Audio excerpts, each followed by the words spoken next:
After the snow, the sunshine, the American presidential race has moved south, and the different weather, a different state, brings different challenges for a Republican Party searching for a candidate and an identity. South Carolina is different from the first two contests. The population here greater than Iowa and New Hampshire combined.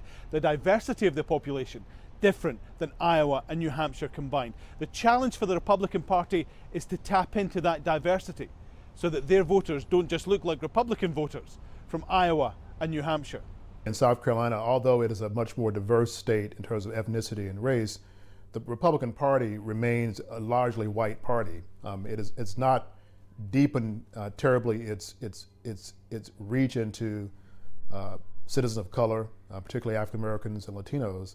And that's ironic given that two of the most influential members of the Republican Party in South Carolina include an Indian American governor and an African American senator. Minority voters in South Carolina tend to favour the Democratic Party.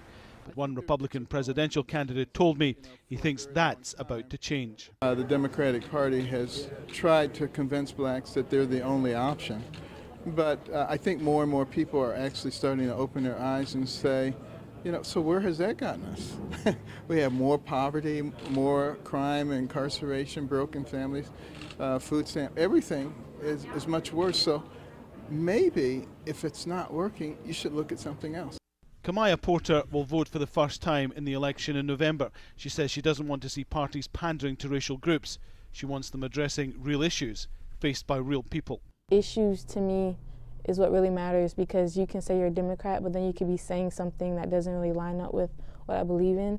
Or you could say you're a Republican, but then I don't really agree with some of your views.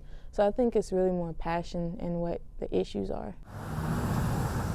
It's been said the road to the White House goes through South Carolina. Win here and you can win anywhere.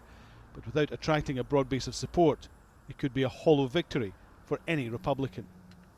Alan Fisher, Al Jazeera, Columbia, South Carolina.